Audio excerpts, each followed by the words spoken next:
ఊళ్ళో పులికంటి పాండు ఇల్లు ఎక్కడుందో చెప్పు. పులికంటి పాండునా? ఆయన నా భర్తే. నీ భర్త? దీని మొగుడేనంటరా. రౌండ్ చేయండి రా.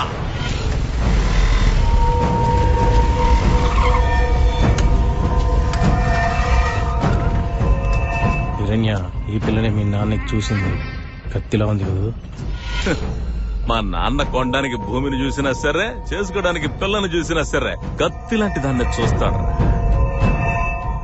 అవును, నా భర్త కోసం ఎందుకు వచ్చావు? ఇచ్చి పుచ్చుకునే దాంట్లో చిన్న తగు వచ్చింది. అందుకే మా వాళ్ళకిచ్చిన దాంట్లో నీ మొగుడికి కొంచెం తిరిగిచ్చేద్దామని వచ్చా. నా భర్తకి ఎవరి దగ్గర తీసుకోవడం తెలీదు, ఇవ్వడమే తెలుసు. ముందు వాడెక్కడున్నాడో చెప్పు. ఎవరు ఇస్తారో ఎవరు తీసుకుంటారో తెలుస్తుంది. నువ్వేంటమ్మా మనుషుల విలువ తెలియని వాళ్ళతో నడి రోడ్లో నుంచి మాట్లాడుతున్నావు? ఏంటి నన్ను మాట్లాడేది? నా భర్తను కొడతానని నాతోనే అంటున్నాడు. వాడిని అలా వదిలేయమంటావా? నాకొచ్చిన కోపానికి నేనే వాడిని కొట్టేదాన్ని. గొడవెందుకని మాట్లాడకుండా వచ్చేసాను. ఏంటమ్మా నువ్వు మతి లేకుండా మాట్లాడుతున్నావు? జరగకూడదు ఏదైనా మీనాక్షి, చూడమ్మా, మీ ఆయన వస్తున్నారు. వాళ్ళు వచ్చి నిన్ను బెదిరించింది మీ ఆయనకి చెప్పక. అసలే మీ ఆయనకి కోపం ఎక్కువ. సరేనన్నా. ఎందుకు మీనాక్షి ఫోన్ చేసి ఇన్ని దండలు తెమ్మన్నావు? అది ఏంటి మావా, భోజనం చేశారా? తిన్నాను బాబు. ఏంటండి చేతికి రక్తం? నిజం చెప్పనా అబద్ధం చెప్పనా? నిజమే చెప్పండి. సన్యాసి చిన్న కొడుకు హిరణ్య ఉన్నాడు కదా. యారా, నీకెంత ధైర్యం ఉంటే మా వాళ్ళని కొట్టిందే కాక మా నాన్నని కూడా బెదిరించెళ్తావు. కొట్టండి రా అండి.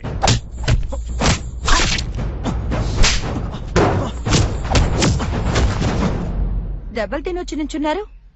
కొట్టిన వాడు చెయ్యి విరగొట్టొచ్చు మాట్లాడండి. కొట్టినోడు చెయ్యండి, కొట్టడానికి వచ్చినోడు చెయ్యి విరగొడతాను. వాళ్ళ చేతిని విరగొట్టడానికి ఎంతసేపు పడుతుంది? వాడిని కొడితే మళ్ళీ గొడవలు అవుతాయి. నువ్వే కదా అన్నావు, ఒక భర్త తన భార్యతో సంతోషంగా ప్రశాంతంగా బతకాలంటే తను ఎలాంటి గొడవలకి వెళ్ళకూడదు, తనని వెతుకుంటూ ఎలాంటి గొడవలు రాకూడదు అని. ఇప్పుడు నువ్వే కొట్టమంటున్నావు.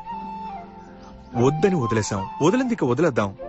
ఎటువంటి గొడవలు లేకుండా ఇక సంతోషంగా గడుపుదాం మీనాక్షి.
భార్య తల్లి నగలు తీసుకురామని చెప్పి భర్తలున్న ఈ రోజుల్లో తన అమ్మగారి నగలతో నీకు 50 సవర్లు తాళి చేయించి ఇచ్చాడే. నిండు 100 ఏళ్లు నువ్వు బాగుంటావమ్మా. వస్తానయ్యా.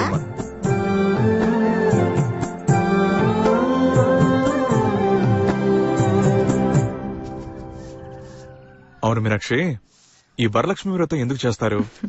అది తమను చేసుకున్న భార్యల కోసం జీవితాంతం కష్టపడే భర్తలు బాగుండాలని చేసుకునేదే వరలక్ష్మి వ్రతం. ఈ ఉపవాసం ఉండే అమ్మవారికి మొక్కి 21 మందికి తాళి ఇస్తే ఇచ్చే అమ్మాయి తాళి స్థిరంగా ఉంటుందని నమ్మకం. అలాగా? ఇవన్నీ నా భార్య నాకు చెప్పనే లేదే. బాగానే ఉంది. రేయ్, ఆ సామాన్ దించండి రా. సూపర్ అన్నా.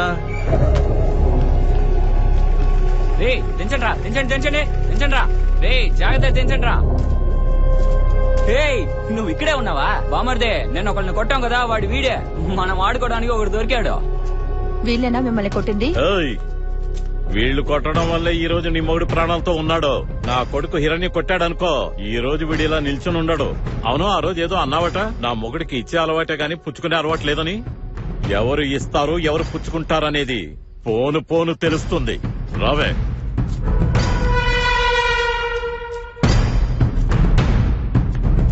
బామ్మతి ఇల్లెత్తుక్కుంటూ వచ్చి గొడవ చేయటానికి ఉంపుడు గత్తెను తీసుకొచ్చి పక్కింట్లో పెట్టాడు. ఆ చిట్టి సన్యాసికి మాత్రమే ఉంపుడు గత్తె కాదట, వాడి కొడుకులకు కూడా ఉంపుడు గత్తట. ఏంటి భవనం అనేది? అబ్బా కొడుకులు ఒకే కంచంలో తినడం మనం చూసుంటాం. ఒకే దాంతో కలిసి ఉండడం చూసామా? చూడబోతున్నాం ఆ పెట్టే ఈ చిట్టి. బామ్మర్ది, ఆ చిట్టు ఉంది, డబ్బు కోసం అది అమ్ముడిపోతుంది, ఇతరుల్ని అమ్మేస్తుంది. మీరు పిలుచుకురమ్మన్నారు కదండి, నేను అన్ని వివరంగా చెప్పి పిలుచుకొచ్చాను.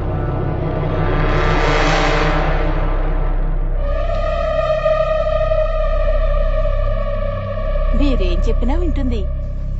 ఆలోచించకుండా నువ్వు ఆ ఇల్లు వాళ్ళకి అమ్మేశావు. ఇంకా ఏమేం జరుగుతుందో. నిన్న రాత్రి అమ్మ కొనుక్కు పచ్చల అమ్మ అవజి అనర్కలి అచ్చా అచ్చా మెరుసతి. నిన్న రాత్రి అమ్మ కొనుక్కు పట్టల అమ్మ కసి రేపుతున్నావు కదే నీ అమ్మ, కాగ రేపుతున్నావు కదే నా సిట్టే. మనం లోపలికి వెళ్దామండి. పోదాం లేవే. రే శశి అన్నా పక్కింట్లో నా చెడ్డి పడిపోయింది, ఎల్లు ఎత్తుకురా. సరేనా? నువ్వు పదవి సిట్టే. ఏయ్, నువ్వెందుకు ఇంట్లోకి వస్తున్నావు? హిరణ్య చెడ్డి మీ ఇంట్లో పడింది, తీసుకెళ్ళడానికి వచ్చాను. ఏ నువ్వు తీసిస్తావా? ఇవ్వవు కదా, అందుకే నేనే తీసుకెళ్దామని వచ్చాను. ఏంటి తీసుకోనా? వస్తా. రే మావచ్చాడ్రా. ఎవరి మామ? పాండు మావరా. ఏ పాండుకు మాత్రమే మావుతాడా, మనకవ్వడా ఏంటి? వస్తా మామా. వస్తావా?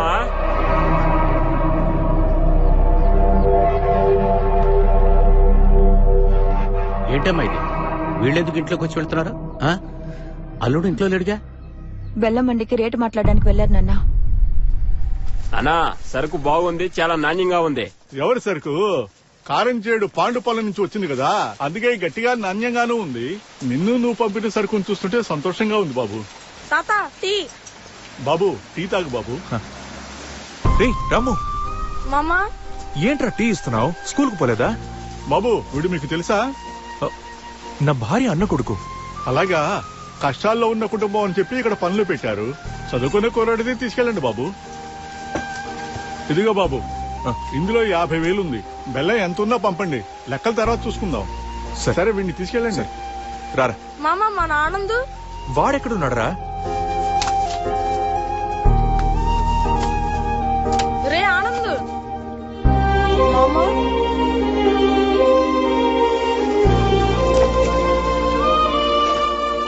రే అరుణ్. మామా మామా అమ్మా. అక్క, తమ్ముడు,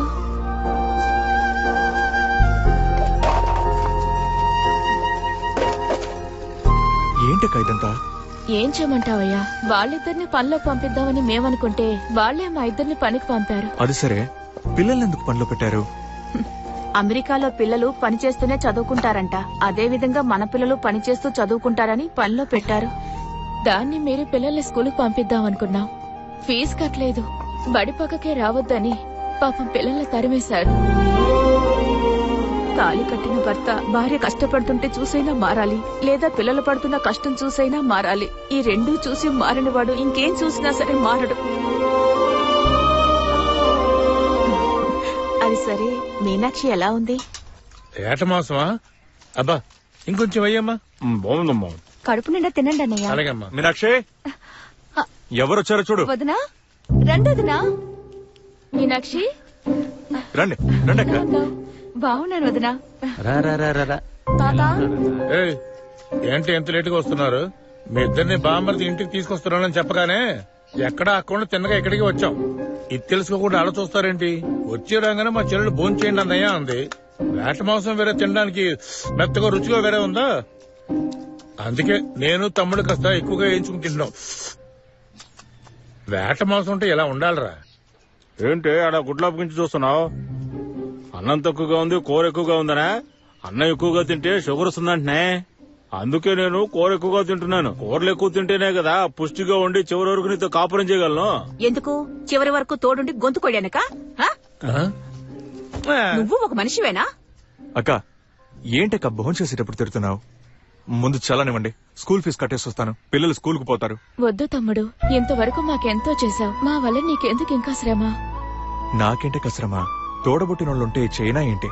ఈ కాలంలో తోడబుట్టిన తమ్ముళ్ళు కూడా ఇంతలా చేయరయ్యా. వద్దయ్యా. ఆయన అడుగుతున్నారు కదా వదినా, ఇవ్వండి వదినా. నా కొడుకుల్ని నాకు సరిగ్గా ఇవ్వనే ఆ దేవుడు నాకు ఒక మంచి అల్లుణ్ణిచ్చాడు తల్లి.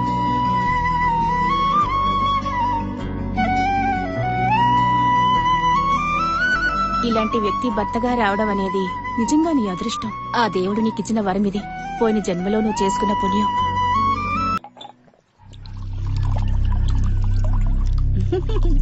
తీసుకోండి.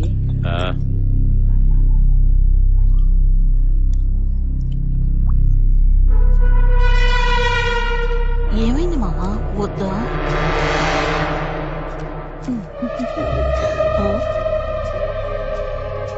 ముఖం కొంచెం అటు ఇటుగా ఉన్నా కోడి కువకువలాడుతూ రంజుగా ఉంది.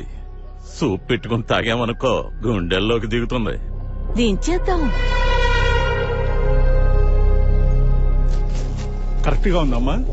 కరెక్ట్ గా ఉంది.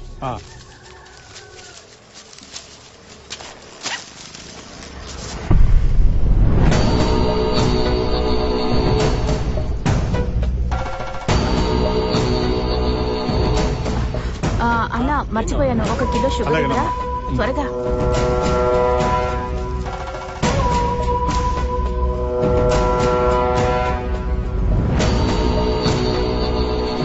అన్నా త్వరగా కట్టండి అన్నా. ఇదిగో కడుతున్నా కదా.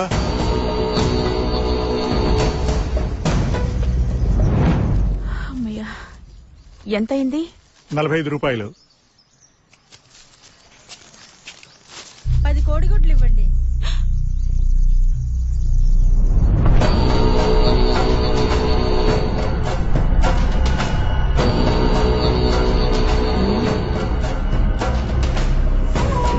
నన్ను చూసి దాక్కుంటే వదిలేస్తానా నిన్ను?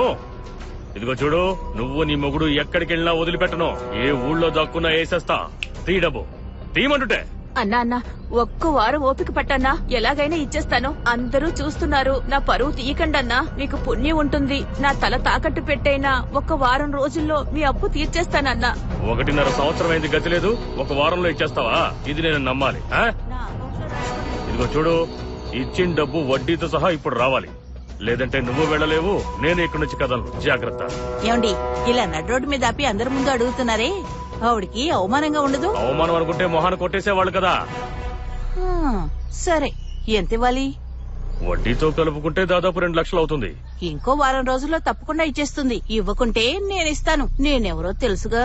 అక్క, నువ్వెవరో తెలీదా అక్క? ఇలా చూడమ్మా, అక్క చెప్పింది కాబట్టి వెళ్తున్నా. వారం రోజుల్లో మళ్ళీ వస్తాను, డబ్బు ఇచ్చేయాలి. సరేనా? వస్తానక్క. బయలుదేరు. చాలా చాలా థ్యాంక్స్ అక్క. నువ్వు గాని రాకుండా ఉంటే ఈ ఊర్లో నా పరువు మొత్తం పోయుండేది. ఓ వారం రోజుల్లోగా తిరిగిచ్చేస్తావుగా? 1 వారంలో ఎలా తిరిగి ఇవ్వాలో అర్థం కావడం లేదు. ఇప్పటికే మా ఆడబడుచు భర్త చాలా సాయం చేశాడు. మళ్ళీ మళ్ళీ ఆయన దగ్గరికి వెళ్లి నించుంటే మర్యాద పోతుందేమోనని అదోలా ఉందక్క.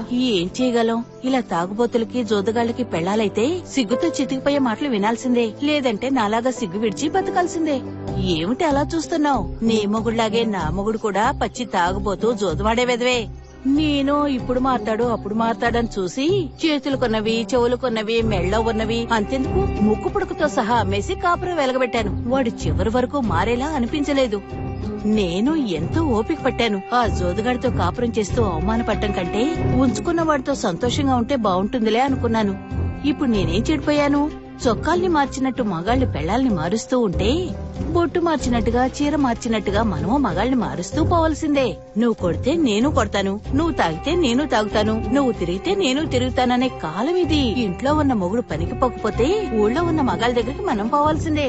చదువుకొని పైకి రాకపోతే ఏమైంది? ఇలా చేసి పైకొద్దాం. మనము ఎన్నాళ్ళని పనికి వాళ్ళని పెళ్లి చేసుకుని కష్టపడుతూ ఉంటాం. నేను చెప్పిన వాళ్ళతో నేను చెప్పినట్టుగా నడుచుకున్నావే అనుకో.